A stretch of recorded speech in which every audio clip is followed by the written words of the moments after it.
এভাবে একটা বছর কেটে গেল। রাফিন চলে গেছে আজ 1 বছর। পড়ার চাপ বেড়ে গেছে, তাই অনলাইনে তেমন আসা হয় না। আজ 1 সপ্তাহ পর অনলাইনে আসলাম। অনেকগুলো ফ্রেন্ড রিকোয়েস্ট এসেছে। তারপর যা দেখলাম, দেখে চোখ আমার কপালে উঠে গেছে। দেখলাম রাফিন ফ্রেন্ড রিকোয়েস্ট দিয়েছে। আমি আগে অনেক খুঁজেছি ওর আইডি, তবে পাইনি। আগে একটু লুঙ্গি ডান্স দিয়ে নেই, তারপর অ্যাকসেপ্ট করবো। সন্ধ্যার পর রাফিনের রিকোয়েস্ট অ্যাকসেপ্ট করলাম। করে পড়তে বসেছি, কিন্তু পড়ায় মন বসছে না, তাই ওর ছবিগুলো দেখতে লাগলাম ওর আইডিতে ঢুকে। কিন্তু যা দেখলাম, দেখে মাথায় আগুন ধরে গেল। উনি লেখাপড়া বাদ দিয়ে প্রেম করতেছেন ওখানে। সুন্দরী একটা মেয়ের সাথে ছবি, আর ছবিতে ভরা তার টাইমলাইন। হঠাৎ করে একটা মেসেজ আসলো। দেখলাম রাফিন। রাফিন বলল হাই। সেজুতি বলল হ্যালো। রাফিন বলল কিরে, কেমন আছিস? সেজুতি বলল আছি ভালোই, অনেক ভালো আছি। আপনি? রাফিন বলল হ্যাঁ, আমি অনেক ভালো আছি। সেজুতি বলল হ্যাঁ জানি। রাফিন বলল কিভাবে জানলি? আচ্ছা বাদ দে, তোর ভাবিকে দেখেছিস? কেমন বলতো? সেজুতি বলল ভাবিকে? রাফিন বলল আরে আমার গফ, ওয়েট ছবি দিচ্ছি। সেজুতি বলল না থাক, লাগবে না, দেখেছি। আমাকে কষ্ট দিয়ে এই লোকটা মনে হয় পৈশাচিক আনন্দ পায়। রাফিন বলল ও আমাদের কলেজের সব থেকে সুন্দরী মেয়ে। আমি আর কিছুই বললাম না, না বলে সাথে সাথে ব্লক মেরে দিলাম ওকে।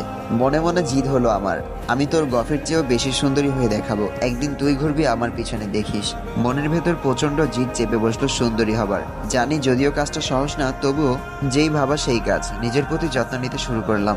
রাফিনকে যখন প্রপোজ করেছিলাম, বেশ ছোট ছিলাম তখন, কেবল যৌবনে পা দিয়েছি। যখন বুঝতাম না কিভাবে নিজেকে পরিপাটি রাখতে হয়, কিভাবে থাকলে নিজেকে দেখতে ভালো লাগে, এখন বুঝি এবং নিজেকে অনেক পরিবর্তন করে ফেলেছি। রাফিনও হয়তো চিনতে পারবে না আমাকে। নিজেকে নিয়ে এতটাই ব্যস্ত ছিলাম যে কিভাবে চোখের পলকে 5টা বছর কেটে গেল বুঝতেই পারিনি। রাফিন এখনো ফেরেনি দেশে। ও প্রায় ফোন করে আপুর কাছে, এখনো পর্দার আড়াল থেকে ওদের কথা শুনি লুকিয়ে লুকিয়ে। এখন আর রাফিনকে তেমন একটা মনে পড়ে না, কারণ ও অন্য কাউকে ভালোবাসে। আর এখন ওর মতো অনেক ছেলে আমার পিছে ঘুরে, তবে ভুলে যায়নি প্রথম ভালোবাসা ও আমার। আজও আমি মনে মনে ওর জন্য অপেক্ষা করি। এদিকে বড় আপুর বিয়ে ঠিক হয়ে গেছে আগামী মাসে। বললে হয়তো বিলিভ করবেন না, আমি সত্যিই গত 5 বছরে কতটা পরিবর্তন হয়ে গেছি।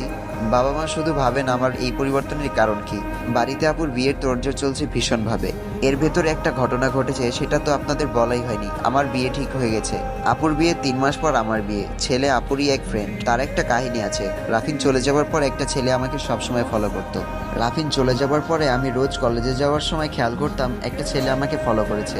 আমি তেমন পাত্তা দিতাম না, ছেলেটাকে কখনো বুঝতে দিইনি যে আমি ওকে দেখে ফেলেছি। আমি এখন কলেজের গণ্ডি পেরিয়ে ভার্সিটিতে উঠে গেছি। জীবনটা অনেক পাল্টে গেছে, সাথে কথাবার্তা, স্টাইল, ড্রেস, সবকিছু রাফিনের জন্য। তবে সেই ছেলেটা এখন ফলো করে আমাকে, তবে আগের মতো রোজ না, মাঝে মাঝে। সব থেকে অবাক হয়েছিলাম সেদিন, যেদিন ওই ছেলেটা আমাদের বাসায় এসেছিল। সেদিন আমি ভার্সিটি থেকে বাসায় ফেরার সময় ওই ছেলেটাকে দেখিনি। মনে মনে খুব খুশি হয়েছিলাম। আমি বাসায় ফিরে ফ্রেশ হয়ে খাওয়া দাওয়া শেষ করে টিভি দেখছি, ঠিক সেই সময় কলিং বেল বেজে উঠলো।